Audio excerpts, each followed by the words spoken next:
ఈరోజు మార్నింగ్ లేచినప్పటి నుంచి హోమ్ సిక్ ఫీలింగ్ ఉంది గైస్. ఎందుకంటే సిక్ ఉన్నాను. ఇలాంటి టైమ్స్లో comfort meal is important and cook చేసే ఓపిక ఉండదు.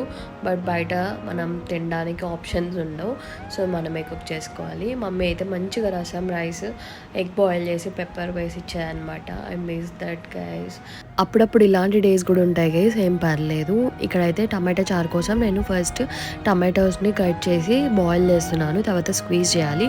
ఒకటేసారి పనిలో పని రైస్ కూడా పెట్టేసి ఎగ్స్ కూడా బాయిల్ చేయడానికి పెట్టేశాను. సో టమాటోస్ బాయిల్ అయ్యే లోపల మనం ఈ మసాలా ప్రిపేర్ చేసుకోవాలి గైస్. దీనికి కావాల్సింది గార్లిక్, పెప్పర్, క్యూమెన్ సీడ్స్, మెంతులు, సాల్ట్ మంచిగా బ్లెండ్ చేసుకోవాలి. తర్వాత టమాటో స్క్వీజ్ చేసుకున్నది పక్కన పెట్టుకొని తాడకాయ అయితే వేసుకోవాలి గైస్. ఆ పౌడర్ వేసేసిన తర్వాత రసంది ఉంటుంది కదా స్క్వీజ్ చేసినది, అది కూడా వేసేసి కొత్తిమీర వేయాలి, కారం, ధనియాల పొడి, రసం పౌడర్ వేసుకోండి. 10 minutes మంచిగా బాయిల్ అవ్వనివ్వండి లో ఫ్లేమ్లో.